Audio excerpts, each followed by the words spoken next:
Bom dia pessoal, bom dia Luciano, bom dia Felipe, bom dia Paulo. Pessoal, hoje é a segunda aula do nosso projeto, no qual eu vou esgotar o seu edital, esgotar totalmente de forma gratuita. Você acompanhando essas aulas aqui, que eu não tô avisando, tô fazendo de surpresa. Essas aulas aqui você consegue acertar qualquer questão de direito administrativo e garantir aí, poxa, quando você gabarita direito administrativo, você garante muitas questões, uma posição aí muito boa na sua prova, no seu concurso. Galera, eu quero falar com vocês agora, hoje, sobre princípios administrativos. Pelo menos duas questões da sua prova vão envolver esse conteúdo, né? Uma, duas questões, e essa é a questão fácil. A questão que você não pode perder na sua prova. Fica comigo, essa live não vai ficar gravada, então você tem que prestar atenção. Nunca antes eu passei para vocês esses macetes que eu vou passar aqui 100% gratuito. Vamos lá, gente. Quando a gente começa a falar sobre princípios administrativos, o que é mais cobrado? Presta atenção, tira o print aqui agora. Os princípios mais cobrados são princípios da impessoalidade, princípio da autotutela, princípio da legalidade. São os princípios mais importantes. Autotutela, impessoalidade, legalidade, moralidade e eficiência. Galera, o que é princípio, né? Conceito de princípio. Princípio é uma orientação normativa. Quando a administração pública estiver atuando, ela vai se orientar pelos princípios administrativos, beleza? Existem dois princípios que vão orientar toda a atuação do Estado. Esses dois princípios, eles formam um regime jurídico administrativo. Quando eu falo na palavra regime, eu penso em regra, né? Quando você quer emagrecer, você tem que seguir algumas regras. Comer só frango, batata doce, ovo, não é verdade? Então, gente, são regras que vão orientar a atuação da administração. Esses dois princípios são o princípio da supremacia do interesse público frente ao privado e o princípio da indisponibilidade. O que fala esses dois princípios? O princípio da supremacia do interesse público frente ao privado fala o seguinte: havendo um conflito entre o interesse público e o interesse privado, prevalece o interesse público.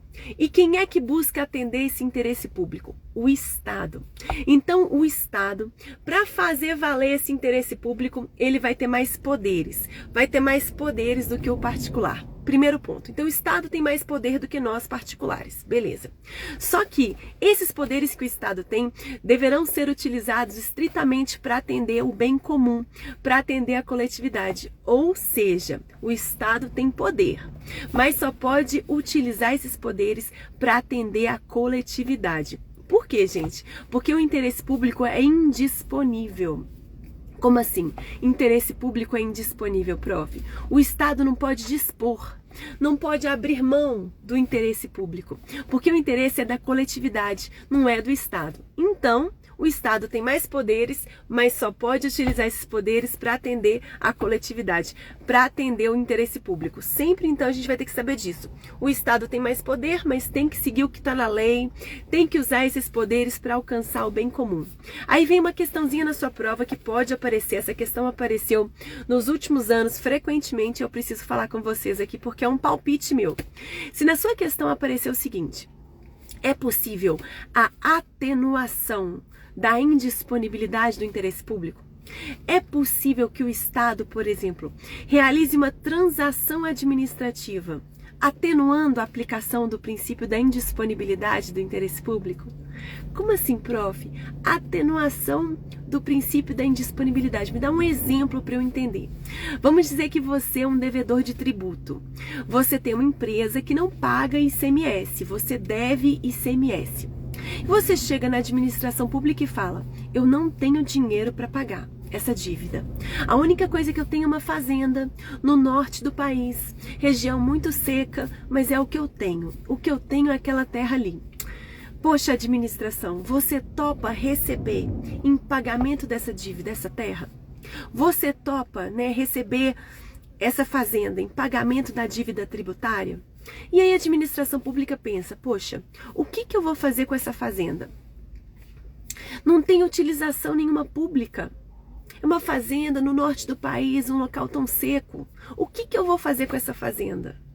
Não tem interesse público em receber essa fazenda. Só que essa é a única forma de receber, né? De receber. A única forma que essa pessoa tem de pagar. Então, eu vou o quê? Atenuar a aplicação do princípio da indisponibilidade do interesse público. Porque o interesse público é indisponível, eu não poderia abrir mão dele.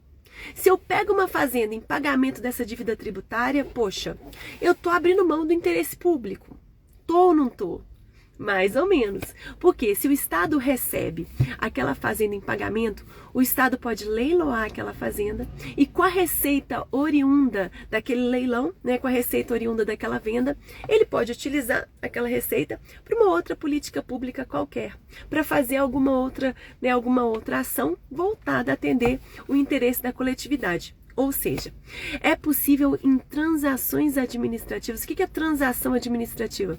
Esse tipo de acordo, transação no âmbito administrativo, ou seja, que não foi lá para a via judicial, no âmbito administrativo, é possível transações administrativas com atenuação do princípio da indisponibilidade do interesse público. Então lembra disso. É possível. Por que uma atenuação? Porque não há interesse público direto em receber aquela fazenda. Entretanto, se eu vender aquela fazenda, eu posso utilizar a renda daquela venda da fazenda para uma outra política pública, para fazer o bem comum. Ok? Não se esqueça disso. Beleza. Falei sobre o regime jurídico, né, administrativo. Lembra que toda a atuação da administração vai estar pautada nessa ideia. O Estado tem mais poder do que o particular, mas o Estado também está sujeito a algumas limitações. Deve seguir o que está na lei. Beleza? Ok. Além disso, prof, quais são os outros princípios que eu tenho que saber? Os princípios mais cobrados são aqueles que estão expressos na Constituição. Os princípios do LIMP, né? Legalidade, impessoalidade, moralidade, publicidade e eficiência. Está lá no artigo 37. LIMP. Legalidade, impessoalidade, moralidade, publicidade e eficiência. Os 5 princípios que estão expressos na Constituição. Se na sua prova aparecer esses são os únicos princípios expressos na Constituição? Não. Existem outros princípios que estão expressos na Constituição. Outros. Como, por exemplo, o princípio do contraditório e da ampla defesa que eu vou falar nessa aula aqui. Então, não são só esses, mas esses estão no artigo 37. Esses são mais cobrados. Beleza? Ok. Prof, existe algum princípio que não decorre da Constituição? Todo princípio decorre da Constituição. Alguns estão expressos na Constituição e outros estão implícitos no texto da Constituição. Todo princípio decorre da Constituição. Beleza. Ok, legalidade, prof. O que é isso? Gente, o princípio da legalidade fala que a administração pública só pode atuar em conformidade com a lei. Nós estamos em um Estado de direito. Estado que obedece o direito. Estado que só pode fazer o que a lei autoriza. Beleza. Prof, o Estado só tem que obedecer à lei? Só a lei?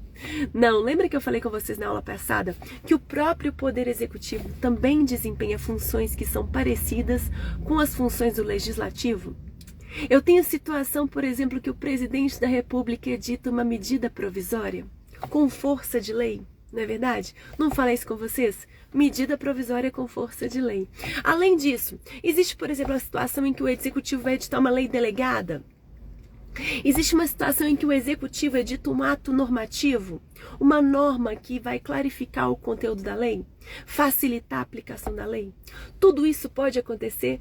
Tudo isso pode acontecer. Ou seja, quando eu falo que a administração tem que seguir o princípio da legalidade, eu estou falando o seguinte: a lei deve ser seguida pelo Estado. Mas além da lei, outros instrumentos também devem ser observados. Medida provisória, atos normativos infralegais. Lembra da hierarquia das normas que vão reger a nossa sociedade? Existe uma Constituição, abaixo da Constituição estão as leis complementares, leis ordinárias, abaixo das leis estão os atos normativos, infralegais, que eles estão abaixo da lei. Esses atos normativos, eles facilitam a aplicação da lei. Por exemplo, um ato normativo é um decreto, é uma resolução, são atos normativos. Prof, o Poder Executivo tem que observar, tem que respeitar esses atos normativos? Sim. Então, quando eu falo de princípio da legalidade, eu não estou falando só da lei propriamente dita. Eu estou falando de lei em sentido amplo, né? A administração, o Estado tem que seguir, tem que respeitar todos os atos normativos, a Constituição, a lei complementar, a lei ordinária, os atos normativos infralegais, beleza? Professora, mas a lei consegue prever tudo que pode acontecer no caso concreto? A lei consegue prever tudo? Tudo? Ó, gente, lembrando aqui, vocês já sabem, né? Tudo que tem em vermelho responde a mais de 300 questões e o que tem em verde responde a 100 questões de prova. Olha como que é importante esse princípio. Ele responde, essa página aqui responde a mais de 1000 questões de prova. Eu acabei de olhar isso. Responda as questões, viu, gente, cada página. Leu essa página aqui? Aproxima o celular do QR Code questões e vão aparecer na tela do seu celular as questões que são respondidas por essa página. Beleza, prof. Quando você fala de legalidade, professora, tudo tá na lei? Tudo que pode acontecer no caso concreto tá na lei? Não, né, gente? Ai, tá dando uma sombra aqui, gente. Opa.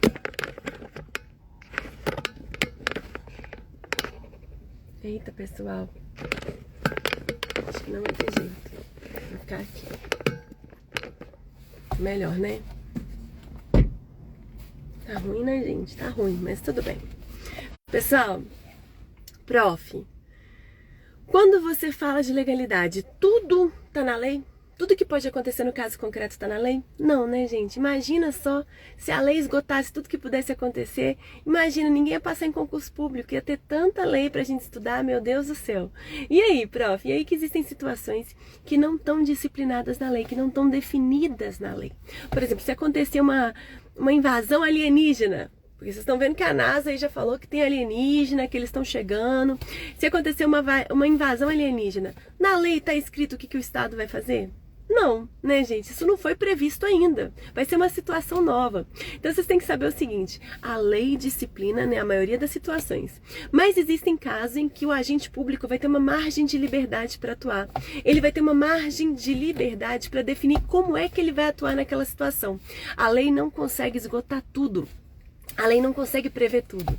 Então, em várias situações, a gente fala que o agente público tem uma margem de liberdade, que a gente chama de mérito administrativo. Margem de escolha do agente público. Beleza? Ok. Partindo disso, chegamos ao princípio mais cobrado, que é o princípio da impessoalidade. Pessoal, o texto do princípio da impessoalidade está todo em vermelhinho, olha só. Como ele responde questão de prova, esse princípio da impessoalidade. Cada parte em vermelho responde a mais de 300 questões. Você já sabe, né? Responda as questões no final de cada página. Você já sabe como é que funciona esse material. Todas as questões de prova dos últimos 10 anos estão encaixadas aqui no meu material. Beleza, princípio da impessoalidade. Galera, o agente público, quando você passar no concurso público, quando você assumir o cargo público, você vai atuar de forma impessoal. Como assim?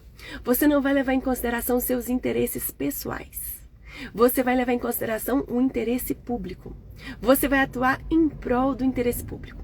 É por isso que é vedada a promoção pessoal do agente nas medidas da administração. Você não pode dar uma ordem de início em uma obra e colocar lá na obra uma plaquinha. Obra da Gabriela Xavier. Aquela obra é minha? Está sendo feita com o meu dinheiro? Não, está sendo feito com dinheiro público. Aquela obra não é minha. Eu não posso me autopromover com as medidas do Estado. O agente público não pode fazer isso, promoção pessoal dele, porque a atuação dele é impessoal. Ele não leva em consideração os interesses pessoais que ele possui, beleza? E em razão disso a gente chega também na teoria da imputação volitiva. Existem 4 pontos que podem aparecer na sua prova sobre esse princípio. O primeiro ponto é esse ponto acerca da vedação à autopromoção pessoal do agente, beleza? Primeiro ponto. Segundo ponto, gente, que esse cai muito. Teoria da imputação volitiva. A vontade do agente público é imputada à pessoa jurídica na qual ele está inserido. Então, se por exemplo você trabalha aí, você é PRF, você é policial rodoviário federal, os atos administrativos que você editar serão imputados à União. A união vai se responsabilizar pelas suas condutas. Você é tão somente um instrumento que a união possui para atender o interesse público. Beleza? Aí eu vou te dar um exemplo que pode aparecer na sua prova, questãozinha que vem caindo recorrentemente. Você sabia que o ato de concessão inicial de aposentadoria é um ato complexo? Vamos dizer que você é policial rodoviário federal há muitos anos, chegou a hora de aposentar. Como é que acontece a sua aposentadoria? A aposentadoria inicial é um ato complexo. Ato complexo é aquele que depende de duas manifestações de vontade para se aperfeiçoar. A Polícia Rodoviária Federal tem que falar sim, você pode aposentar, e o Tribunal de Contas também tem que falar sim, você pode aposentar. Com essas duas manifestações de vontade, aí sim você vai poder aposentar. Beleza. Digamos que você está trabalhando e fez o seu pedido de aposentadoria. A Polícia Rodoviária Federal falou, pode aposentar. E você está aguardando a manifestação de vontade do Tribunal de Contas e continuou trabalhando. Continuou trabalhando, respondeu recurso administrativo, atendeu o público, fez um monte de coisa. De repente você descobre que o Tribunal de Contas falou que você estava aposentado. Tem um mês que você estava trabalhando e o Tribunal de Contas já tinha autorizado a sua aposentadoria. E aí? Você ficou um mês trabalhando, estando aposentado? Todos os atos que você praticou têm um vício. Um vício no elemento competência. Você não tinha competência para estar ali. Você já estava aposentado. E aí, gente? O que a administração pública vai fazer? Vai anular todos os atos que você praticou durante aquele mês? Vai anular tudo? Porque você não podia estar lá mais. O que a administração pública faz? Pessoal, nessa situação, em razão da teoria da imputação volitiva, olha só, imputação volitiva de vontade. A sua vontade é imputada à pessoa jurídica da qual você estava trabalhando. Então, se você estava trabalhando na PRF, a sua vontade é imputada à União. Em razão do fato de que a manifestação de vontade do agente é imputada à pessoa jurídica na qual ele estava trabalhando, em razão do fato de que você editou vários atos atendendo o público, em razão do fato de que se a administração pública anular todas as suas medidas, ela vai prejudicar muita gente que foi atendida por você, todos os atos que você praticou seriam anulados e isso pode prejudicar muitas pessoas que receberam, que você respondeu, muito o público que você atendeu, poxa, tudo que você fez será anulado, isso pode prejudicar as pessoas. Nessa situação, ao invés da administração pública anular todos os seus atos que você praticou durante esse mês que você estava aposentado, ela vai corrigir o vício. Todos esses atos estão viciados, eles têm um vício no elemento competência.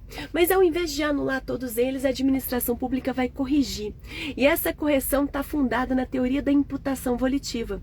Naquele momento você estava trabalhando com aparência de legalidade, ainda que aposentado, estava ali trabalhando com aparência de legalidade, o público não pode ser lesado, a sua vontade é imputada à pessoa jurídica na qual você está trabalhando. Então, ao invés de anular aquele ato, a gente vai corrigir.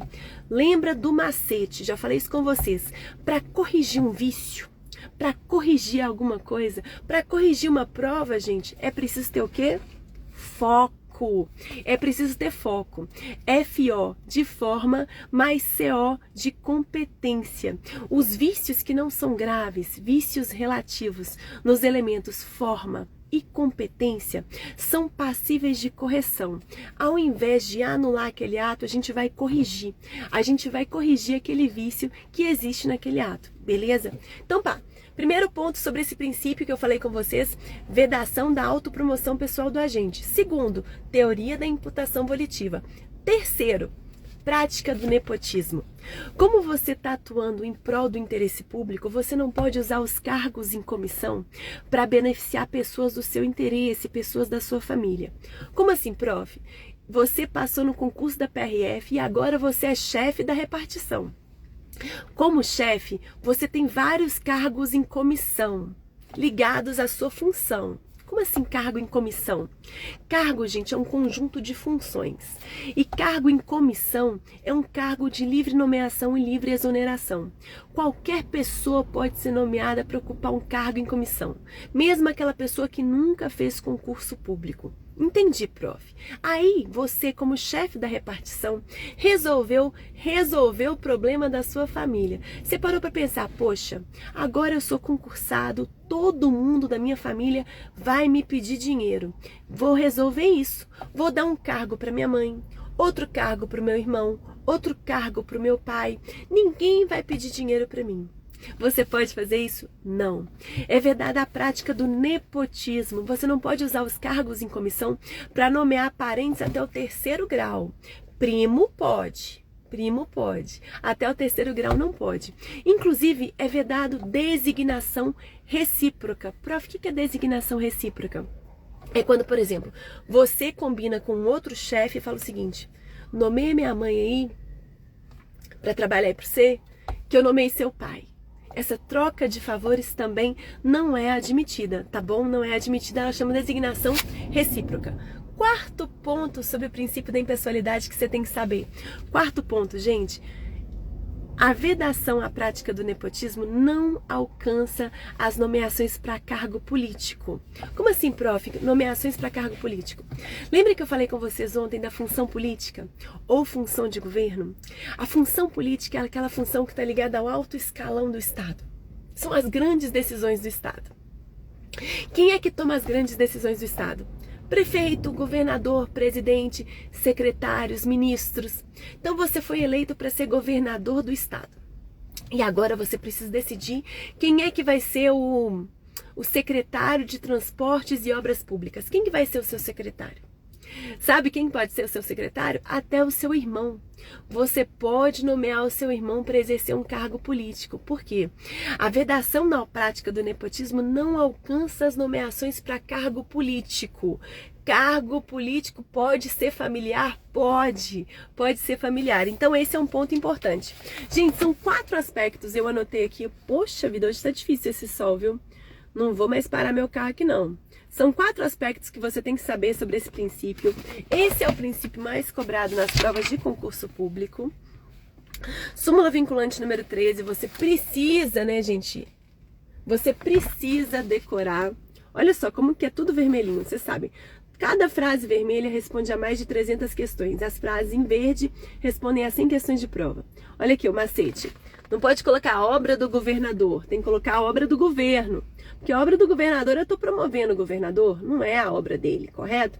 Responda as questões no final de cada página, viu, gente? Essa página aqui também responde a mais de 1000 questões de prova. Beleza. Próximo princípio. Princípio da moralidade. Galera, quando eu falo de moralidade, eu tô falando que a administração pública, ela tem que atuar com boa fé, honestidade, no trato com a coisa pública. Então, quando você estiver trabalhando, você tem que trabalhar o quê? Em conformidade com a boa fé, com honestidade, né, gente? No trato com a máquina pública, quando você tá lá trabalhando. Essa moralidade não é aquela moral subjetiva, não. Sabe aquele julgamento que você faz? Você fala, tal pessoa é piriguete. Aquela ali, olha, terminou, já tá com outro. Aquele ali, olha, galinha. Sabe esses julgamentos? Isso é a sua moral subjetiva, né? A sua moral subjetiva. Não é isso que eu tô falando. Eu tô falando de moral objetiva. Objetivamente, quando você estiver trabalhando na máquina pública, você tem que o quê? Atuar com boa fé, com honestidade no trato com a coisa pública. Beleza. Próximo princípio, esse também é muito cobrado. Muito cobrado. Muito cobrado. Atenção agora, gente. Isso é muito cobrado. Vamos lá, vamos falar isso aqui muito cobrado. Galera, quero falar com vocês sobre a publicidade. Em regra, os atos da administração pública serão publicizados. Por quê, prof? Porque como é que a gente controla o que o Estado está fazendo? Se a gente não sabe o que ele está fazendo, a gente tem que saber o que ele está fazendo. Então, todas as medidas do Estado serão publicizadas. A publicidade não é requisito de validade do ato, é requisito de eficácia. Como assim? O ato só produz efeitos quando a gente conhece a medida. Se, por exemplo, eu estou parada hoje aqui, aqui posso parar. Permitido estacionar. Mas vamos dizer que a legislação de trânsito muda. A partir de amanhã, essa região, esse local aqui se torna um local que é proibido estacionar. Mas ninguém publicou nada, não tem uma placa falando que é proibido estacionar. Eu posso ser multada? Não. Eu só poderei ser multada quando a medida se tornar conhecida, quando for publicizada, no caso, então, quando for colocada uma placa de proibido estacionar. Ou seja, a publicidade é um requisito de eficácia dos atos. Prof, mas todo ato do Estado vai ser público? Não. Existem vários atos que são mantidos em sigilo, né? Mas é um sigilo temporário, em conformidade com a classificação do documento. Cada documento pode ser classificado. Por exemplo, a gente sabe que os planos de segurança da polícia, eles não são publicizados, porque se eles forem, os bandidos vão saber a estratégia da polícia e não adianta de nada. Além disso, a gente pode falar assim, nossa, no Brasil, eu acho, prof, que a gente já tem uma bomba atômica. Ah, prof, eu acho que já tem. E aí, pode ser que o Estado está lá desenvolvendo uma bomba atômica e a gente não sabe? Pode ser, sim. Essa informação pode estar sendo mantida em sigilo, claro. Prof, então quando é que uma informação do Estado, um ato do Estado vai ser mantido em sigilo? Em situações excepcionais. Quando aquele ato estiver ligado à intimidade, vida particular, né, do cidadão, e quando aquele ato estiver ligado ao imperativo da segurança nacional ou a um relevante interesse coletivo. São situações em que o ato vai ser mantido em sigilo. E aí você fala, professora, eu acho um absurdo que eu já sou servidor público e, por exemplo, está sendo divulgado no portal da transparência o meu salário, a minha remuneração, prof. Eu penso que o quanto eu recebo é uma informação sigilosa. Por que as pessoas estão sabendo quanto que eu recebo? Professora, isso é um absurdo, né? Pessoal, pois então, se você está trabalhando, está exercendo um cargo público, você o quê? Você exerce uma função que é para o bem de todos. Então, todo mundo está pagando o seu salário, sabia? Servidor público. Então, é de interesse de todos saber quanto que você está recebendo. É admitido, sim, a publicação, né, a divulgação no portal da transparência das remunerações de cada um dos servidores. Então, isso é possível, sim. Além disso, pessoal, isso tá tendo, né? Tem em todo o ente federado. Princípio da eficiência, muito fácil para vocês, mas cai na prova. O princípio da eficiência é esse princípio que visa, né, que a administração pública deve atuar de forma a atingir metas, resultados, né, gastar o mínimo possível e alcançar grandes resultados. A gente vê muito esse princípio quando a gente fala de estágio probatório, né, quando você começar a trabalhar, quando você for nomeado, passar na prova, for nomeado, entrar em exercício, começar a trabalhar, inicia o prazo de estágio probatório. Olha, probatório vem de prova. É um período de 3 anos que você vai demonstrar, vai provar que você tem condições de exercer aquela função. Estágio probatório, beleza. Aí no finalzinho do estágio você vai estar sujeito a uma avaliação especial de desempenho, avaliação de desempenho, ver se o seu desempenho foi um desempenho bacana e após essa avaliação você adquire a tão sonhada estabilidade, beleza? Só que, prof, eu sou estável, eu vou continuar sendo avaliado? Sim, mesmo servidor público estável é avaliado todos os anos, beleza. Prof, são só esses princípios que estão expressos na Constituição? Não. E isso cai na sua prova. O princípio da participação, o princípio da celeridade processual, o princípio da ampla defesa e o contraditório também estão expressos na Constituição. Professora, qual que é o princípio que está expresso na Constituição aí que vai cair na minha prova? Pessoal, eu acho que vai cair na sua prova o princípio do contraditório e da ampla defesa. Esse princípio, você tem que saber 4 pontos principais. Eu sempre separo para você, olha, 4 pontos. Eita, gente, tá difícil ver, hein? 4 pontos principais. Eu sempre coloco para vocês já sabem, gente, o que está em verde responde a 100 questões, ou seja, lê uma frase que está em verde, presta atenção. O que está em amarelo responde a 200 questões. O que está em vermelho a mais de 300 questões. Aí você presta mais atenção ainda. Faça as questões página a página. Quando você acabou de estudar um conteúdo e faz as questões, a chance de você acertar aquilo ali é muito maior. Você vai se sentir muito motivado, vai entender como que a banca cobra aquele conteúdo, vai sair na frente de todo mundo, porque a motivação ela é muito importante na hora do seu estudo e você vai memorizar aquela matéria. A gente só memoriza quando a gente pratica, quando a gente de fato tenta responder uma questão. Então é por isso que eu coloco para vocês todas as questões. Olha aqui. Opa, QR Code de questões, tá vendo? No final de cada página, lê uma página, responde as questões que são respondidas pelo conteúdo daquela página. Nossa, gente, tá horrível esse sol aqui. Posso dar uma... Posso dirigir um pouquinho? Vou só um pouquinho pra frente, tenho certeza que aqui tá melhor. Olha! Ah! Gente, devia ter feito isso antes, hein? nem, tá vendo? Tá vendo, galera? Tá vendo? Tá vendo, pessoal? Ó, como é fácil agora. Agora tá de boa, né? Beleza, prof. Quais são esses 4 pontos que eu tenho que saber sobre o princípio da ampla defesa e contraditório? Gente, isso é importante. Primeiro passo. Por que a gente fala de ampla defesa e contraditório? Porque a gente sabe que no Brasil tem um processo judicial e um processo administrativo. Processo administrativo é aquele que corre no âmbito da administração. Se você, por exemplo, é servidor público, cometeu uma falta funcional, vai ser instaurado um processo administrativo contra você. Se você, por exemplo, foi contratado pelo poder público, não está cumprindo o contrato, vai ser instaurado um processo administrativo contra você. Beleza, entendi. Ou seja, existe um processo que corre no âmbito da administração. E nesse processo você vai ter o quê? Direito à defesa prévia. Primeiro ponto, anota no seu caderno. Defesa prévia, defesa técnica, duplo grau de jurisdição e direito à informação. Como assim? Direito à defesa prévia. Se você quiser se defender em um processo administrativo sem chamar advogado, você pode. Sem chamar advogado, pode. Sem chamar advogado. Mas você também tem direito à defesa técnica. Se você quiser chamar um advogado, você também pode. Direito à defesa técnica. Chamou advogado, você também pode. Além disso, se a administração pública toma uma decisão desfavorável ao seu interesse, algo que não é interessante para você, você pode recorrer. Você tem direito que é o duplo grau de jurisdição. Você vai recorrer para uma outra pessoa decidir aquilo ali. Recorrer. Prof, eu preciso fazer algum tipo de depósito em dinheiro ou calção para interpor um recurso? Não precisa, não precisa. Então tá, entendi.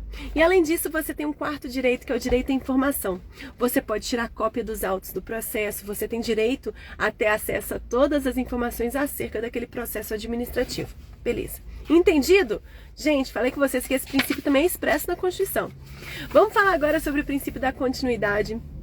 Esse é um princípio que também despenca nas provas, muito, muito, muito importante.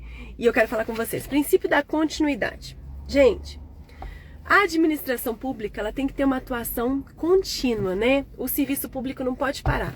Eu não posso acordar amanhã e falar, nossa, o hospital público fechou. Não posso. Nossa, as escolas não estão funcionando mais. Não posso. O serviço público não pode parar. Prof, mas assim, e quando o servidor público quer entrar em greve? Se o servidor público entrou em greve, gente, o Estado tem que fazer uma substituição. Tem que colocar algumas pessoas ali trabalhando. Ele tem que dar um jeito para o serviço público não parar. Mas existem 3 situações admitidas na lei em que há uma interrupção temporária na prestação do serviço. Situações em que acontece uma paralisação temporária na prestação do serviço. E você tem que saber, porque isso cai muito em prova. Primeira situação, em razão de uma emergência. Caiu um poste de luz da sua rua. Poxa, o serviço de iluminação vai ser o quê? Vai ser paralisado, porque aconteceu uma emergência. Segunda situação, você não pagou a conta de luz. Se você não pagou a conta de luz, o serviço vai ser paralisado para você, você não pagou a conta de luz. Beleza? Terceira situação. Vamos dizer que existe uma necessidade de fazer um reparo na rede de energia elétrica. Então, no dia tal, você vai receber uma cartinha falando que você vai ficar no dia tal, de tal hora até tal hora, sem energia. 3 situações, então, que é admitido na lei essa interrupção temporária na prestação do serviço. Primeira situação, em razão do inadimplemento do usuário, não pagou a conta. Segunda situação, em razão de uma emergência. Terceira situação, por razões de ordem técnica. Beleza. Prof, mas quando a gente fala de continuidade, a gente tem que falar sobre aquele direito, né, de greve do servidor. O servidor público, ele tem direito de greve? A gente tá vendo tanta greve de polícia. Prof, servidor público tem direito de greve? Gente, o servidor público civil tem direito de greve, que tá na Constituição. Só que sabe o que aconteceu? Até hoje não foi elaborada uma lei que trata especificamente sobre o direito de greve do servidor. Não tem uma lei que disciplina como é que o servidor vai exercer esse direito, como é que isso vai acontecer. Não tem essa lei. Aí o STF decidiu o quê? Em razão da ausência dessa lei, como não tem uma lei que fala especificamente sobre o direito de greve do servidor, o que o STF decidiu? Decidiu que os servidores públicos poderão exercer esse direito de greve nos termos da Lei Geral de Greve. Tá bom? Beleza. Mas, prof, durante o tempo que o servidor público está em greve, vai haver um corte na remuneração ou ele vai continuar recebendo? Pessoal, é admitido também o corte na remuneração, porque pensa comigo, os prejuízos da greve, os ônus da greve vão ser repartidos entre todos. Todo mundo vai ter o quê? Vai sofrer um tiquinho com aquela greve. Porque quando o servidor público entra em greve, é ruim para o Estado? Sim, é ruim para o Estado, que fica sem aquela mão de obra. É ruim para a população? Sim, é ruim para a população, que fica também sem aquela mão de obra. E também tem que ser ruim para o servidor, porque se o servidor continuar recebendo, ele vai ter um incentivo para continuar em greve. E aí, gente, então é admitido o corte na remuneração. Mas, prof, aqui no meu estado, né, uma categoria entrou em greve, mas eles entraram em contato com o governador, falaram o seguinte: olha, governador, nós estamos entrando em greve, mas não corta a nossa remuneração, porque quando a gente voltar da greve, a gente vai pagar essas horas. A gente vai cumprir hora extra, a gente vai, poxa, compensar esse tempo parado. Isso é possível? Isso é possível também, mediante negociação. Beleza, prof, entendi. Olha, gente, a gente tá falando muita coisa. Próximo princípio é o princípio da razoabilidade. Galera, a atuação da administração pública tem que ser razoável, tem que ser proporcional. Eu não posso usar uma bala de canhão para matar um mosquitinho, né? Tem que ser razoável, tem que ser proporcional. Lembra que eu falei com vocês que em algumas situações o agente público tem uma margem de liberdade para atuar? Ele tem uma discricionariedade, uma margem de liberdade para definir como é que ele vai atuar naquela situação? Pois então, se ele tem essa margem de liberdade, ele não tem uma liberdade total. Ele tem uma liberdade dentro dos limites da lei. Se porventura ele edita um ato desproporcional, ele vai estar o quê? Descumprindo o que está na lei. Porque uma atuação desproporcional é uma atuação ilegal. E lembra que eu falei com vocês que toda a atuação da administração é controlada pelo Poder Judiciário? Mas o controle que o Poder Judiciário realiza é um controle de legalidade? Por exemplo, eu estou parada aqui fazendo uma live, a pontinha do meu carro está num local que é proibido estacionar, mas só a pontinha. Só a pontinha, gente. Aí o policial chega aqui, resolve rebocar o meu carro. Rebocar o carro porque a pontinha dele tá ali depois da placa? Poxa, essa atuação é uma atuação desproporcional. Eu posso ajuizar uma ação e falar na justiça: olha, esse policial aqui gerou um dano para mim, meu carro estava só mal estacionado, mas não era caso de reboque, a atuação dele foi desproporcional, juiz. Juiz, o que é isso? Eu posso ajuizar uma ação? Posso. Porque o Poder Judiciário, gente, ele faz o quê? Um controle dos atos da administração. Mas esse é um controle de legalidade. Professora, mas o policial, ele tem uma margem de liberdade para definir se ele vai ou não rebocar o seu carro? Tem. Mas ele não pode atuar de forma desproporcional, né? O reboque de um carro é só feito numa situação de uma infração grave. Nesse caso, eu não estou cometendo uma infração grave. Então, se ele atuou de forma desproporcional, ele atuou de forma ilegal. Se ele atuou de forma ilegal, esse ato está passível de controle pelo Poder Judiciário. Lembra disso. Prof, o Poder Judiciário, ele vai controlar o mérito. Ele vai falar assim, o juiz vai falar assim: policial, você não podia ter rebocado, você tinha que ter multado? Não. O juiz não pode falar isso, porque o juiz não é policial. O juiz não passou no concurso policial. O juiz não pode falar isso. Ele não pode falar o que o policial tinha que ter feito, porque o juiz tem que respeitar o mérito administrativo. A margem de escolha do agente público tem que ser respeitada. O juiz vai falar assim: poxa, policial atuou de forma ilegal. É só isso que o juiz faz. O juiz não fala: ah, tinha que ter feito isso. Não pode. Porque o juiz não entra no mérito do ato administrativo. Ele controla a legalidade daquele ato. Beleza? Ah, prof, não posso esquecer disso. Não pode esquecer disso. Gente, penúltimo princípio que eu quero falar com vocês pra gente esgotar esse capítulo. Princípio da autotutela, né? Esse é um dos princípios mais cobrados nas provas de concurso, porque ele está falando daquela prerrogativa que a administração pública tem de autotutela. Auto, né? Você mesmo, tutela vem de controle. É quando a própria administração controla os seus próprios atos, né? A gente já sabe que a administração pública também controla as suas próprias medidas. Se porventura um agente público foi lá e editou um ato ilegal, um ato em desconformidade com a lei, um ato que não está em conformidade com a lei, a administração pública pode e deve anular aquele ato. Anular, gente. Como se ele nunca tivesse existido. Lembra que a anulação gera efeitos ex tunc? Efeitos tunk de testa, bate na sua testa, sua cabeça vai para trás. Efeitos que retroagem para o passado, como se aquele ato nunca tivesse existido. Pensa o seguinte, você como agente público tem que atuar em conformidade com a lei. Se editou um ato ilegal, anula aquele ato e a anulação vai o quê? Operar efeitos ex tunc. Desde a data lá da edição do ato, ele vai ser apagado, como se ele nunca tivesse existido, correto? Essa é a regra, essa é a regra. Beleza. E prof, e qualquer outra situação em que a administração pública também controla os seus atos? Vamos dizer que no início aqui da pandemia, o governador de Minas Gerais, ele falou que ele ia construir um novo estádio de futebol. E ele editou vários atos para a construção desse estádio de futebol. Só que aconteceu a pandemia. Poxa, colocar dinheiro construindo um estádio de futebol no meio de uma pandemia, não dá. O interesse público mudou, agora o dinheiro tem que ser empregado na área da saúde. Aí ele determinou o quê? A revogação de todos os atos praticados para construir o estádio de futebol. Revogação, gente, gera efeitos ex nunc. N de nunc é N de nuca. Bate na sua nuca, sua cabeça vai para frente. Efeitos dali para frente. Do momento que ele revogou para frente, aqueles atos não produzem mais efeitos. Mas todos os efeitos até então gerados são perfeitos e válidos. Esse desenho aqui, gente, do ex nunc, tá aqui no manual. Olha como que esse princípio é cobrado. Essa frase em vermelhinho responde a mais de 511 questões. Olhei hoje de manhã. Cada frase em verde responde a 100 questões de prova. Então, você já sabe, né, gente? Leu essa página aqui? Aproxima o celular do QR Code de questões para responder as questões de prova que são respondidas pelo conteúdo dessa página. Anota aqui no final da página quantas que você fez, quantas que você acertou.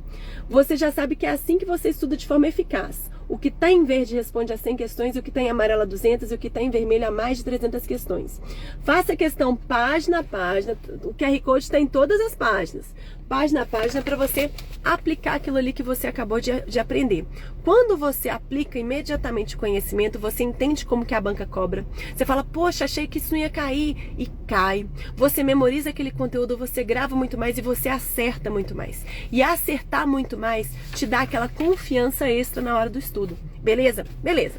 Então essa é a regra. Anulação, efeitos ex tunc. Revogação, efeitos ex nunc. Prof, mas é assim que vai cair na minha prova? Fácil desse jeito? Não. Existem situações em que eu posso estar diante de uma anulação que gera efeitos ex nunc. Prof, que situação é essa? Vamos dizer que você comprou o gabarito da prova. Comprou. Eu conheço gente que já comprou. Comprou o gabarito da prova. Isso é absurdo, né, gente? Absurdo. Isso é ilegal. Comprou o gabarito, passou em primeiro lugar. Que maravilha. Passou, começou a trabalhar. Tá trabalhando há 1 ano. 1 ano no INSS, com aparência de legalidade. Depois de 1 ano trabalhando, todo mundo descobre que você comprou o gabarito. E aí? E aí que todos os atos que você praticou estão viciados. Porque você não podia estar ali. Você não tinha competência para exercer aquele cargo. Você não passou no concurso público. Você fraudou o concurso público. A sua nomeação vai ser anulada. Você não podia estar ali. Correto? Prof, mas aí vai haver o quê? Vai acontecer uma anulação de todos os atos que eu pratiquei durante esse ano? Prof, é isso mesmo? Eu atendi tanta gente. Como é que vai acontecer? O que vai acontecer? Lembra que eu falei com vocês da teoria da imputação volitiva? Nessa situação, você estava agindo como um funcionário de fato. Uma pessoa que está lá trabalhando com aparência de legalidade, mas existe um vício na sua investidura. Você não podia estar lá. Você não podia estar lá. E aí, ao invés da administração pública anular tudo que você fez, ela vai corrigir o vício de competência em cada ato que você praticou. Lembra? Falei com vocês que para corrigir, para convalidar, para corrigir um vício de um ato, é preciso ter foco. FO de forma mais CO de competência. Vícios relativos nos elementos forma e competência são passíveis de convalidação, de correção. Beleza? Ok, prof. Então todos os atos que eu pratiquei vão ser corrigidos, né, prof? Beleza. Prof, mas assim, como a minha nomeação era ilegal, eu vou ter que devolver todo o meu salário que eu recebi durante 1 ano? Vou, professora. Não. Por quê? É vedado o enriquecimento ilícito da administração. A administração pública não pode fazer uso da sua mão de obra e não pagar a contraprestação devida. Ela não pode fazer isso. É vedado o enriquecimento ilícito da administração. Então, nessa situação, o que vai acontecer com você? A sua nomeação vai ser anulada depois de um ano. Todos os atos que você praticou serão corrigidos, convalidados, e você não precisa devolver o salário que você recebeu. Ou seja, estamos diante de uma situação em que a anulação vai gerar efeitos ex nunc e não ex tunc. Ex nunc porque dali para frente você não é mais detentor daquele cargo, você já não exerce a função pública, mas todos os atos que você praticou vão ser corrigidos. Inclusive, você não vai nem devolver o salário que você recebeu.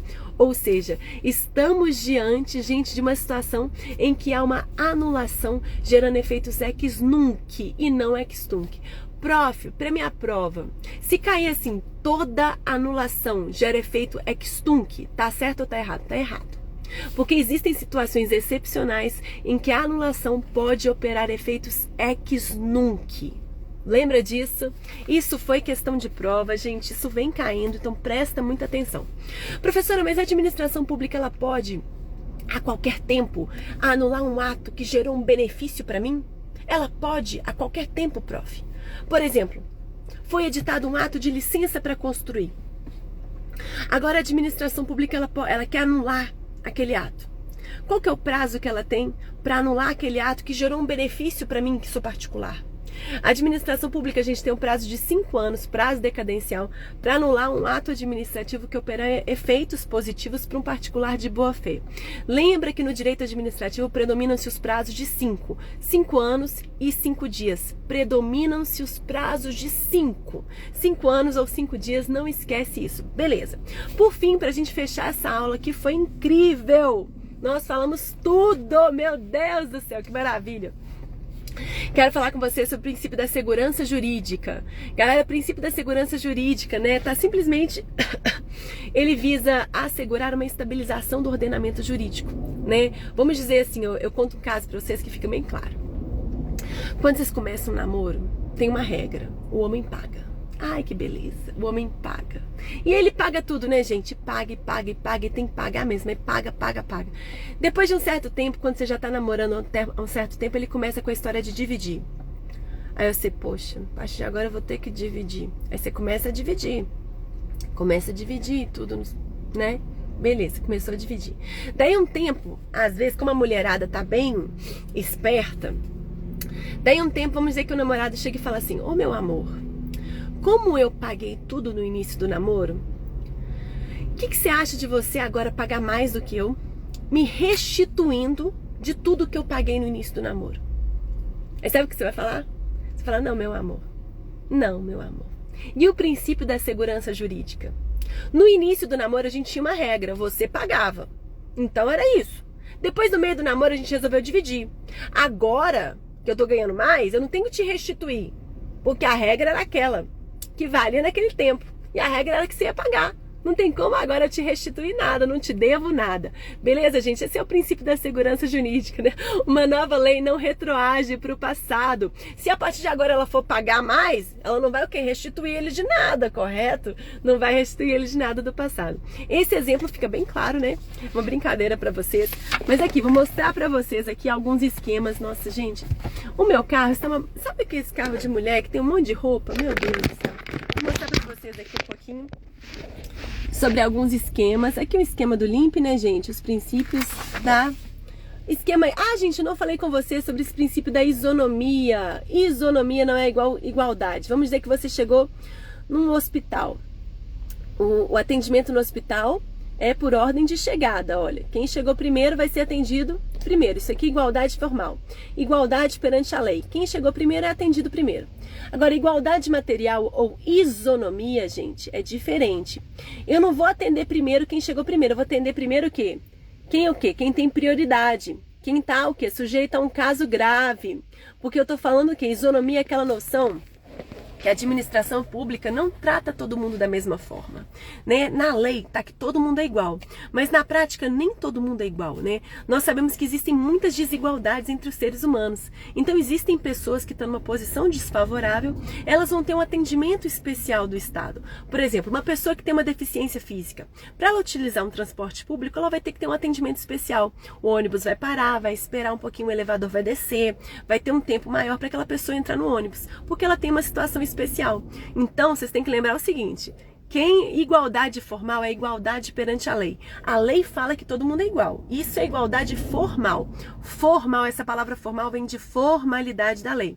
Na lei, tá que todo mundo é igual. Mas na prática a gente sabe que nem todo mundo é igual. Por isso que o Estado vai tratar os iguais de uma forma igual e os desiguais de uma forma desigual na medida em que há uma desigualdade. O Estado dá um tratamento diferenciado para algumas pessoas para reduzir a desigualdade que existe entre os seres humanos. Ah, vocês têm que saber disso. Tem que saber disso. Beleza, prof. Publicidade. Falei com vocês que a regra é a publicidade dos atos administrativos. Os atos administrativos serão publicizados. O que, gente? A publicidade é um requisito de eficácia dos atos administrativos, mas existem exceções, situações em que o ato vai ser mantido em sigilo, quando o ato estiver ligado à segurança do Estado, segurança da sociedade, intimidade e vida privada do particular. Autotutela, prof. Autotutela é um controle interno, né, da própria administração dos atos administrativos. O ato ilegal será anulado e o ato que é válido, mas que não é mais conveniente e oportuno, vai ser revogado. Galera, vamos revisar aqui rapidinho que eu vou mostrar para vocês o que é mais importante. O princípio mais cobrado é o princípio da impessoalidade, seguido do princípio da autotutela. Artigo 37, súmula vinculante número 13, súmula 346, 473, muito importante. Todas essas partes aqui em verde, gente, cada uma delas responde a 100 questões de prova. Leu essa página aqui? Peraí, no início, começou a ler. Começou a estudar, assiste uma videoaula sobre esse capítulo. É uma videoaula só, não perde tempo com centenas de videoaulas. Tem cursinho que só quer ganhar dinheiro com você. Uma videoaula só se entende toda a lógica daquele capítulo. Começa a leitura. Todo o detalhe está no texto. Não existe questão que não seja respondida por esse texto. O texto é fininho, responde a todas as questões dos últimos 10 anos. São mais de 42 mil questões de prova. Se você achar uma questão que não seja respondida pelo meu material, você ganha R$1.000. Nível médio e nível superior. Falamos sobre o regime jurídico administrativo, falei sobre essa questão do princípio da indisponibilidade. Leu essa página aqui, gente? Aproxima o seu lado QR Code questões. Falamos da legalidade, lembrando que está em vermelho responde a mais de 300 questões, o que está em amarelo a 200 questões de prova e o que está em verde a 100 questões de prova. Vai lendo. Quando eu coloco questão assim é porque é questão repetida, porque cai muito. Coloco para vocês esses exemplos que a gente fala aqui. Olha, o indivíduo portador de deficiência, em algumas situações, encontra-se em uma posição de desigualdade frente ao indivíduo que não é portador de deficiência. Por essa razão, para fim de promover a isonomia material, a redução das desigualdades e garantir o acesso dessas pessoas aos cargos públicos, tem-se a reserva de cargos nos concursos públicos aos portadores de deficiência. Acabei de falar um exemplo do ônibus, né? Mas esse exemplo também é um exemplo de isonomia material. A reserva de cargos para deficientes também é um exemplo de isonomia material. Tudo que tá... Lembra aqui, gente, sobre publicidade, sobre impessoalidade. Eu não posso colocar uma placa, obra do governador, a obra é do governo. O governador não pode se promover com as medidas da administração. Esses são os 4 pontos que são cobrados sobre o princípio mais cobrado nas provas de concurso. Falei isso com vocês também. Os macetes que a gente está falando estão todos aqui. Todos os exemplos e macetes estão aqui. Esse é meu livro, né? Então ele tá bem rabiscado, viu, gente? Aí cada página tá sendo explicada em áudio. Se você quiser escutar um áudio meu explicando cada página do material, tá aqui. Beleza, prof, entendi. Tô entendendo. Vamos lá pro final do livro, que eu prometi pra vocês que eu vou mostrar coisa que eu nunca mostrei antes. Ai, gente. Vamos lá pro final do livro. Aqui. Chegamos. Essas são as frases mais cobradas de princípios administrativos. Essas frases respondem a 55% das questões. Olha, primeira frase. O princípio da impessoalidade estabelece que a atuação do agente público deve ser o quê? Deve atender o interesse público. Teoria da imputação volitiva é vedada a realização de promoção pessoal do agente. Esse texto aqui, 15% das questões. Nepotismo, 4% das questões. Princípio da moralidade, 7% das questões. Essas questões foram atualizadas, viu? Todas as questões dos últimos 10 anos. Transparência dos atos administrativos, controle, princípio da publicidade, 10%. A administração deve atender os mandamentos legais, buscar atender objetivos com o mínimo gasto possível, princípio da eficiência, 8%. Anulação, revogação, autotutela, 11% das questões. Prof, quais são os artigos mais importantes? Esses são os dispositivos legais e súmulas vinculantes. Tira o print, mais importantes. Leu isso aqui? Aproxime o seu lado QR Code de questões, responda as questões que são respondidas por esses artigos aqui. É assim que você vai estudar a lei seca, porque a lei seca responde a 70% das questões de prova. 70% das questões de prova a gente envolve em lei seca. Beleza? Galera, dúvidas? Nossa, que live, hein, galera? Ó, ops. Acho que eu tenho que... Sabe o que eu tenho que fazer? Ai. Dúvida, gente? Dúvida?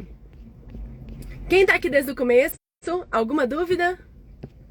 Prof, eu quero adquirir material. Pessoal, entra nos grupos. Eu tenho grupos de dicas gratuitas, é só acessar o meu link da bio para entrar nos grupos de WhatsApp. Todo dia a gente manda uma questão comentada, todo dia a gente manda um PDF, todo dia uma dica foda, né? A galera tá passando só com material gratuito desses grupos. Entra nos grupos. Amanhã eu vou lançar uma turma exclusiva para quem tá nos grupos, vou lançar material. Vocês vão poder adquirir administrativo, constitucional, tributário, penal, processo penal, civil, processo civil. A gente vai liberar tudo amanhã. A gente nunca liberou tudo, vai liberar tudo amanhã só para os grupos. São poucas vagas, né? Somente para quem tá nos grupos. Alguma dúvida? Ninguém tem dúvida? Todo mundo tá craque? Todo mundo sabe tudo? Vocês estão estudando para qual concurso, gente? Quem aí tá carreiras policiais? Onde comprar? Pois é, acabei de falar com vocês. Entra nos grupos que a gente vai liberar uma turma exclusiva para quem tá nos grupos. A gente vai liberar material de todas as matérias. A gente nunca liberou antes, nunca antes liberado. Vai ser só amanhã, o único dia que a gente tem poucas vagas, então aproveita quem quer para entrar nos grupos. Como é que eu entro nos grupos, prof? Querido Jefferson, eu recebi uma mensagem aqui, estou muito desesperado, vou tirar minha vida. Não faça isso, meu querido. Todo mundo... Não sei o que você está passando, não sei o que você está vivendo, mas ainda tem muita coisa boa para viver. Muda o pensamento, tudo tem solução. A única coisa que não tem solução é a morte mesmo, então tudo tem solução. Pega com Deus, eu vou te chamar no privado. Não faça isso. Não faça isso, ainda tem muita coisa boa pra viver pela frente. Muita coisa maravilhosa pra viver pela frente. Nossa, gente, que... Depois eu entro em contato com você, tá, Jefferson? Não sei se vocês viram aqui uma mensagem. Pessoal, eu vou terminar então, que eu vou ver se eu mando uma mensagem aqui. Direta e objetiva, tá bom, combinado. Um beijo grande pra vocês, foi ótimo estar aqui com vocês, viu? Projeto PF, vamos lançar amanhã material para PF, para PRF, para INSS amanhã. O combo. Nunca antes a gente lançou isso. Então, muita atenção para vocês aproveitarem. Um beijo grande, gente. Já vou. Tchau, tchau.